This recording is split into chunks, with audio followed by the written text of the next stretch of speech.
on the night Lil Wayne drops the Carter 6, we'll open the show with the WAC being down to 5 members, and we'll close the show with a 5-pack of mid-major portal ads. And in between, a big name flip-flops on a commitment. And of course, we'll bring you the ever-popular international flavor segment. The captain, Mike Holland, joins me right now, recording live from somewhere.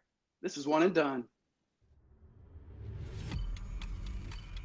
Get out the insurance cards, get out the co-pays. The office is open, my friends. Brought to you by drroto.com.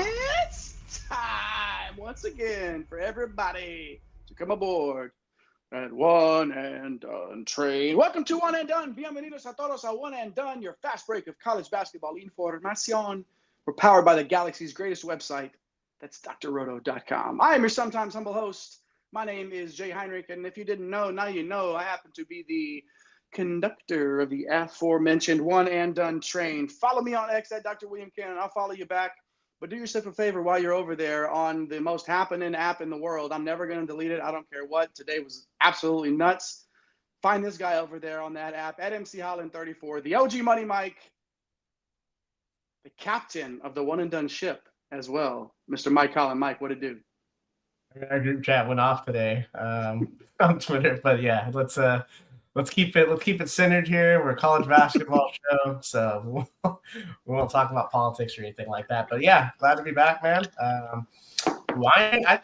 I'm here to say it, man. We are legitimately winding down the off season. Dropped a top 500 update over on drroto.com today, and I think only it's 17 names that don't have a new home right now on the big board. So.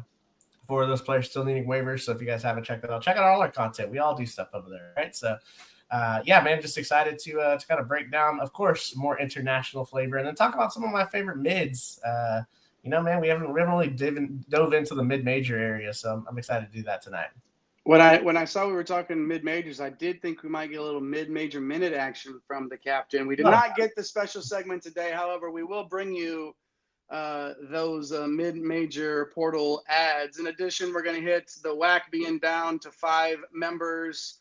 Of course, like you said, Mike, the international flavor that everybody is raving about constantly in the live chat, the liveliest live chat in all of college basketball. And we see you hanging out there in the lobby, just chilling, hanging out with us. Do us a favor and do yourself a favor. Hop in that live chat. Let us know you're hanging out. Say what's up. Fire emojis in the live chat, like I bet our guy, the Hall of Famer himself, CC Hustle, will do, pushing the buttons tonight behind the scenes, Nape. And then, of course, Eric the Blue at Fantasy Nav in those Twitter streets, the best fantasy content that you'll find this side of the Mississippi.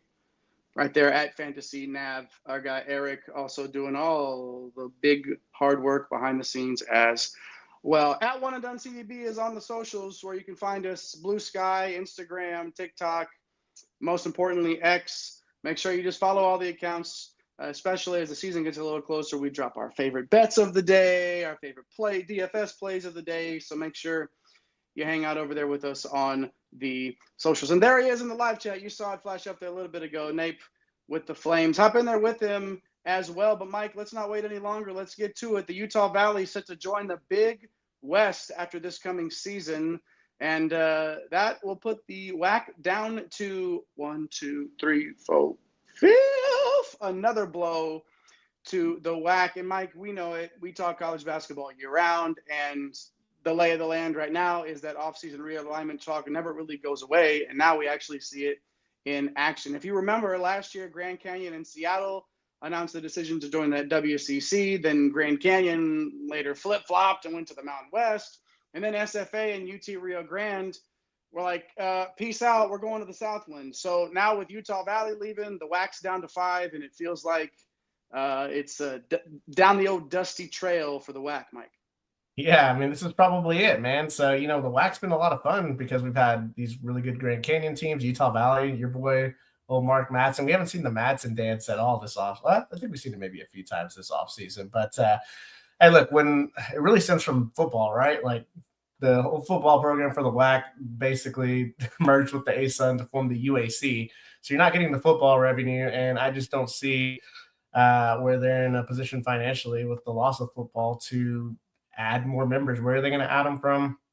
It just seems like the other 5 teams are going to pretty much dissolve here. But that for the move here, man, like I think it's a great move for the Big West. They're coming off a banner year where, hey, this is like the highest finish ever in the KenPom era. They finished 12th as far as the conference rankings. So they legit had a chance at an at-large bid. We talked about it with UC Irvine and UC San Diego in that title game. Obviously, UC San Diego got the auto bid by winning the tournament. UC Irvine was a little left out in the cold, but the fact that they even had a chance to do that says a lot about where the Big West was headed. Now you had a Utah Valley program that just won the WAC at 15-1. We've seen them have a lot of success, and they produced some really great coaches up the ranks here. I mean, Mark Madsen, obviously, Mark Pope. I was there not too long ago, and then Todd Phillips is there now. He's doing a really good job, man. So a great move for the Big West. Unfortunately, the WAC, though, I don't think we're going to see survival of the WAC.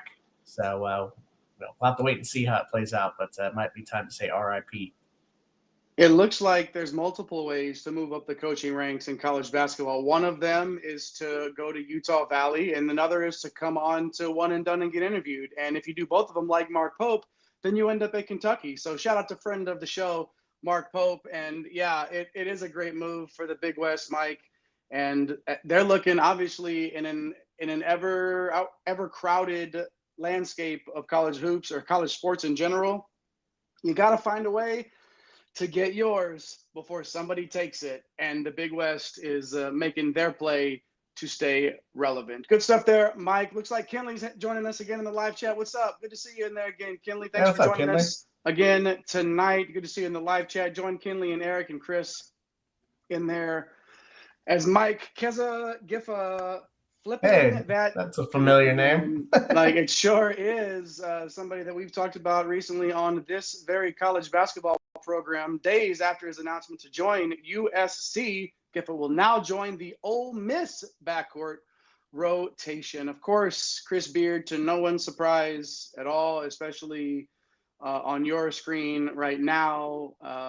He did a great job with the Rebels. Like, it is what it is. Mike, I know you had some concerns with the opportunity Giffa would have at USC, and maybe that all came to his head too once he got out there or once things started to sort of shake out. How do you view this move for both parties? I honestly thought he watched the show and my recommendation that he stay in the mids or go to the A-10, but doesn't look like. Maybe he did, and maybe Ole Miss gave him a little bit more money. But, hey, look, man, you mentioned it. Like, we were kind of walking through last show what the USC backcourt looks like, and it just didn't seem like there was much opportunity that was going to be there for him. Now, he goes to Ole Miss, and they're in search of an entirely new starting backcourt because you had Padula, Morrell, Murray, guys that obviously held it down for them last year. What you're getting in them, we talked about last time, downhill, rim pressure, and guard. And on this Ole Miss roster, it's looking a little crowded with guys that need the ball in their hands. And Giffa does need the ball in his hands. So I'm a little worried about your boy Chris Beard here, Jay, because he's bringing in Corin Johnson, who my boy absolutely needs the ball in his hands. And then there's AJ Storr. Without the ball in his hands, he's sometimes he's ineffective even when it's in his hands, but for the most part, like, he's going to be an isolation player. So those two guys, man, if Giffa's going to work in either this rotation or if he's starting with these guys, he's going to have to be a better facilitator than what we've seen out of him at High Point. So we're going to talk about an international player here in a second that's also joining this rotation here. But Travis Perry, he's going to be in the mix as well. Peanut Butter Posse, I'm sure we'll chime in on Travis Perry either here in a few minutes or after the show. But I think Giffa's probably got a better shot at potentially starting here with Ole Miss with this roster. And yeah, Jay, he's going to have to be more of a table setter, and I don't really know if that's in his bag, but we'll see. We've had a lot of questions on, can guys kind of change what they've been to adapt? We see that in the NBA, but that's over the course of years, right? Can some of these guys adapt to at least make the team better? We'll see, because Johnson, Storr, and Giffa all need the ball in their hands, which is there's only one ball to go around. What can cause somebody to just flip like this that quickly? Like, you really just have that big of a change of heart? Like, I mean, are you still having conversations with other coaches after you make this commitment? Or are you, you know what I mean? Like, are you on the fence the whole time? Is it one of those? Is it a power play? Like, who knows? But so as weird as that, Ryan Cornish from Dartmouth, one of the top, he's like a top 300 player. He ends up committing. So I don't know if that's just another name. He ended up committing to USC, which, I mean, we're not talking about him on this show, but like, that whole thing doesn't seem like it's like almost as fit as Giffa. So I don't know, man. I would assume like, hey, I don't want another guy to compete against. I don't know. Maybe he looked at his Ole Miss roster and was like, maybe have a better chance at starting, which it kind of seems like he does. So I don't know, man. Like, well, maybe the money may be a little bit better. So we'll see. I mean, he's one of the last top 250 type guys in the portal on our big board. No doubt about it. We'll see if it works out, and I'm sure all that'll come out eventually. It all does. All the coconuts get shaken from the tree, and we hear about it all sooner or later. So, yeah, Giffa now headed out to Ole Miss. Good stuff, everybody. Make sure you hop in the live chat, hit the like and subscribe buttons to do so, and hit that notification bell so you don't miss a minute of our college basketball coverage. We're year-round here on One and Done, trying to hit you at least a couple times a week, even in the off season. Trying to line up some coaching interviews. Our guy Eric behind the scenes has already been reaching out to all the the CIDs and whoever it is that you got to reach out to get on the old agenda there, the old schedule for all of the coaches. Eric's reaching out right there, and we hope to bring some coaching interviews to you very, very soon. Kenley in the live chat saying, what do you guys think about Lubin going to NC State to you or from UNC? Kenley, we nailed that last show, man. Hop back in there for us. Check out the last time we were live. We definitely talked about Lubin hitting that change up. So make sure you join us, or you check that one out over there when you have a minute. All right, here we go. It's time for everybody's newest favorite segment on One and Done, and that's the old international flavor, international influx, a 5-pack. You know we love ourselves a 5-pack here on One and Done. There they are, right on the screen with the flags too. Love it. Your viewing device, yeah, man, good stuff. You know, Eric was getting into pulling from his Where in the World is Carmen Sandiego computer game experience there to pull out some flags there. And look at him. Good stuff there. Looking nice. And we've been talking a ton of international moves this offseason, Mike. A lot of these players now, because of NIL rules, the guys that have been playing professionally for years and years and years, and I can come over here and make even more money. So not only that, though, the NBA exposure as well for some of these guys that might not have had as many eyes on them otherwise. So let's go around the country and spotlight some players we think can make an impact, Mike. And we'll start right there at the top. Ilias Kimarjin out of France committing to Ole Miss. That's what we were hitting at a little bit ago in the last segment. And then Andrej Kostic out of Serbia committing to Kansas State. Let's start with those two right there at the top, Mike. And we've talked a lot about both of those programs lately. What are your thoughts? Yeah, I mean, here's the thing, right? Kimarjin, 21. How many times have we talked about a 21, 22-year-old coming? So I think that whole thing's going to kind of we got to figure that part out. Like, these guys can't come over here as freshmen. So I know there have been some cases where, 21, 22-year-olds come over and they're juniors. But for Kimarjin, like that, I mean, this is great, right? Like, and he's been a pro since 16 overseas. He was in MVP at the FIBA under 20 Eurobasket a few years ago. What you like is his size and his shooting ability.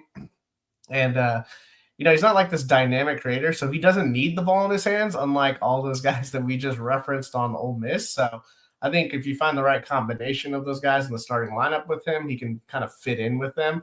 Kostic, look, we talked about although last show I mentioned Haggerty being with NC State, obviously not, even though he's rumored there for a long time. But Haggerty ends up at Kansas State, and Kostic is going to be a huge, huge piece, especially for Coach Tang. We talked about that program kind of going backwards since that first year that they put up that nice little run there to the Elite Eight. But look, this kid Kostic put up some huge numbers at the Adidas Euro Camp. Like Kimarjin, he can really shoot it, but he's also capable as a playmaker. So you like that part about it. I think that his game is going to pair pretty nicely with Haggerty if he's able to make this transition over. And a lot of the draft guys that you look at and we follow, they're legit saying this kid's a 2026 NBA draft prospect. So Kansas State absolutely needs this because they got to get back on track here. Yeah, no doubt about it. Like you were talking about that deep run that they made, and then it's sort of been like, well, is Tang really that guy, or is it a one and done sort of a run? And maybe these international pickups will have a little bit to say about it in the long run. 3 more here on the graphic. Mike, Ivan Karchinkov out of Germany committing to Arizona. Andrija Grbovic out of Montenegro now committing to our guy Napes, Arizona State Sun Devils right there. And then Haran Zerno out of Bosnia, going to be a Scarlet Knight committing to Rutgers, a 6'7", 205-pound grown man joining Rutgers here. What are your thoughts on the final 3? Yeah, I mean, Karchinkov, this kid just made his decision a couple of days ago, and it's already generated a ton of buzz. Seeing a lot of places projecting him to start. He plays in the top German league, and he plays with guys like Shabazz Napier and Carson Edwards. So what's crazy is his size and versatility, especially at the lead guard spot, or he can play the lead guard. Jonathan Givoni of ESPN thinks he's one of the top scorers overseas for his age group, and a potential first rounder in the 2026 draft. So this is a big get. And obviously Coach Lloyd is really familiar with getting international players and knowing how to use them. Grbovic here, he's 22, Jay, but CC Hustle has to like this because old Hurley's on the hot seat. So what he gives them is outside shooting, and they need that because they lost a lot of outside shooting to the transfer portal this year. And I really, really love the fit next to Pepperdine transfer Mo Odom, who I have way higher than most places have, but seeing what he did in the WCC tournament and just kind of what he's kind of become over the past couple of years, he's one of the best creators in the sport, even though he lacks a little bit of size on the defensive end. But you put, Grbovic next to him, who shot 48% on spot ups. That's exactly what you want with a guy that averages, 7-8 assists a game. So he's ready for the college game. I think he needs to, probably add a little bit more to his game to be, a well-rounded player. And I think that's probably another reason why he's coming over, right? But I think he'll end up being like an underrated player in the Big 12 here. And then for Zerno, last season, we talked a ton about Rutgers, especially when we were doing our high school shows, because obviously they had the projected number 2 and number 3 pick in the draft. Didn't really do much with it because they couldn't put anything around those 2 guys. But, hey, a little bit of love to Rutgers here. This is a nice move for them. One thing that kind of stands out with these European guys is the outside shooting. He was originally committed to Indiana before Mike Woodson left, so high pedigree here. And with the lack of talent, he's most likely going to be a starter from day one for Rutgers. So somebody that we'll probably talk a lot about in the DFS streets as Darren chimes in here. Yeah, maybe we will talk about Zerno a lot. And Darren, our guy Darren, letting us know he will write, "I will not play Jaden Epps. I will not play Jaden Epps. I will not play Jaden Epps." You got to speak it into fruition in early June. Yeah, like Bart Simpson on the chalkboard during the Simpsons Open. Write it, Darren, 500 times, and hopefully, maybe it'll come true. And yeah, at 22, everybody who's not younger than Chad Baker Mazzara, man. Okay, that's not even close, dude. He's got him by 3 years. Like, he might rent him a car if he needs him to maybe help him with that. He can do that because he's 25. Hey, that's enough. He's a good player. It's okay. We know we like to have some fun with CBM, and we like to have some fun with the live chat. So thanks to Darren for hopping in there as well. Mo Norman in there doing his thing. Hop in there with the boys. Hey, maybe the ladies, who knows? We're equal opportunity commenters here. We love everybody for hanging out with us, and make sure you hop in there to let us know you're doing as such. All right, let's move on to a mid-major. Oh, okay, hold on. Let me see. Let's go before we go on. Darren. Here we go. I was hoping you would glide right past that one. No, I know. Mike just, obviously you talk about a more well-rounded game, but a lot of those European players, they've grown up shooting the ball from everywhere on the floor, and it doesn't matter how big or small they are. You're just shooting the ball. Yeah, you figure it out, right? So obviously that's a part of it as well. All right, mid-major portal editions, Mike. Mike's been looking forward to this one since we came on air. It's mid-major time.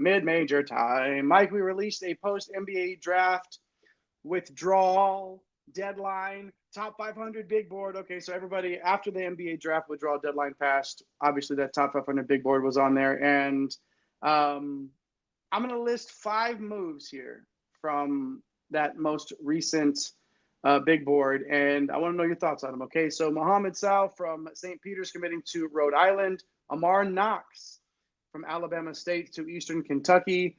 Julius Mims from Idaho, now a Lobo out there. No, that's not Lobos. What's New Mexico State? I had Lobo. That's New Mexico. Lobo. New Them Mexico State Aggies, is them though. Aggies. That's right. See, that's why, because it's Aggies and it's so. Yeah. I don't want to say it. That's what it was. You wanted me to Aggies, say though. it.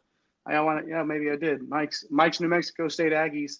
There, Dylan Faulkner, formerly of Lipscomb, now playing ball for Samford, and then Josh Beadle from Boston College, bumping down the Big Dipper to Coastal Carolina. All right, Mike, what are your thoughts on this 5-pack of mid-major transfers? Here we go, man. So Sal, like, he's been an anchor for the St. Peter's defense for the last couple of years. He can protect the rim, really good rebounder. He's really improved his offense. I mean, from his freshman year, an 88 offensive rating to 98 to 112 last year. And look at his three-point percentage, like 19 to 27 to 35. So he's a guy that just continuously gets better and better. And then you put him in an Archie Miller front court. He's going to be a part of this, like, really – he's not going to be asked to play huge minutes because they've got a really nice-looking roster there for Rhode Island. So I just think he's going to be a nice piece for them to be able to make some noise. Knox, we all know him from last year, man, the NCAA tourney game-winning layup to kind of start the tournament off. And he's going to an Eastern Kentucky program that's been surging offensively under Coach Hamilton. So, you should – I love when guys have a high usage role and they take it to a place that he's going to have a high usage role. Torvich projecting him at 27% at his new stop. So the kid just improves every single year too, man. Like, sub 20% from three the last 2 years. He got it up to 32% on significant, like 3 times the volume.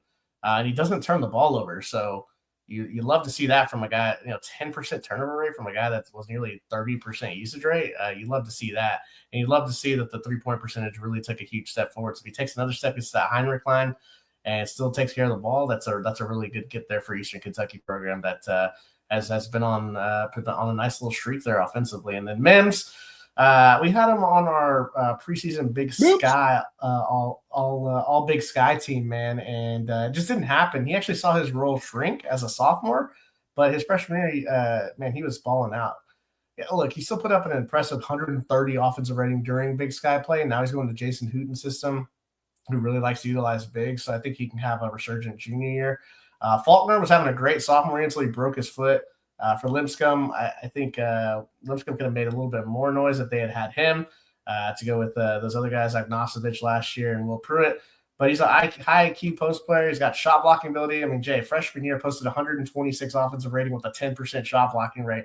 Followed it up in only 10 plus games last year. Massive usage spike, but the offensive rating only fell 9 points to 117. His shot blocking rate went up 1%. He draws a ton of fouls, nearly 6 per 40. This is one of the more underrated transfers in the mid-major ranks, especially for the new head coach Lenny Acuff, who's going to be there. And I think they're primed to keep making noise. So we'll look to see what Samford can do now that all buckyball is over at the Aggies. And then Josh Beadle's the last one. Just a few years ago, man, he's getting all kinds of buzz during the Clemson foreign summer trips. Just hasn't been able to take that momentum from Clemson and now from last year Boston College and really put it. And I love what he's doing, man. He's going down, as you say, a Big Dipper, right? He's going to Coastal Carolina, and he should be able to get all the opportunity. He should get a 25+ usage rate, and we'll be able to see how he kind of pans out here. And I'm sorry, Darren, I do have 2 guys that are right on the edge of the top 500. It's not finalized yet. I think Demarion Watson will probably end up in there. So the recent update came out today. We'll do one more before we close out the offseason. That's a little tease right there. How about it, huh? How about it? Get over to drroto.com and check it out. And whether you read it on the can like Darren did, how many breadheads can admit that they have opened up drroto.com on the throne and checked out Mike's best work? Who wouldn't want to, honestly? So make sure you do that. Get over to drroto.com and check out the top 500 big board. Wherever you read it, however you read it, do yourself a favor and just do it. Mike, I was going to make a "This Is Why I'm Hot" reference to Julius Mims, and then I had to look up if he was even alive when that song was released. It was released in 2007. So we're okay. He barely made it. We're okay. We barely made it. He just started walking. Yeah, maybe. I don't even know. Yeah, possibly. Who knows? All right, good stuff there. Darren, way to bring us home there in the live chat towards the end of the show. We definitely appreciate you hanging out with us as always. And then, of course, Nape C. Hustle up in there. Mo Norman. Kinley joining us again. Thanks for checking us out again, Kinley. We definitely appreciate you for hopping in there. And we know that Kinley hit that subscribe button because they were in that live chat. So do the same. Do yourself a favor. Join us. Everyone's favorite college basketball show on YouTube with an ampersand in the title. And that's not even up for debate. Okay, it's us. And you know you want to hang out with us. Load of fun here on the show. We definitely appreciate everybody for doing so. At One and Done CBB on all the socials. At Fantasy Nav in those Twitter streets is our guy, Eric the Blue, bringing you those fancy graphics and making those phone calls behind the scenes. Nape C. Hustle tonight, pushing the buttons, the Hall of Famer himself. Chris, our guy Nate back there doing his thing. We appreciate everything he does for One and Done. And you know who I appreciate. He's right there on your screen. It's El Capitan himself, the captain of the One and Done ship. At MC Holland 34 on X. See, I wasn't even going to say the word politics in the open, and then you brought it up. I just said it was a fun day over there today. I didn't say anything. It was crazy. You said the P word, not me. But what you should do is follow Mike over there on that fantastic app at MC Holland 34. For sure, for all of your favorite college basketball takes and Drake takes and Sabrina Carpenter takes and whatever else you need, Mike's your guy for sure. Good to see you, Darren. Good to see everybody else in the live chat, and good to see you, as always, for checking us out. Hop in that comment section, even if you were watching live. We want to hear from you for sure. Tell somebody you love them. Take care of yourself. We'll be back soon. Don't go too far. My name is JayHeinrich. Come again. Peace. Thanks for stopping by the office. Get your fantasy prescription by subscribing to the channel and checking out drroto.com. And until the next visit, be well and take care.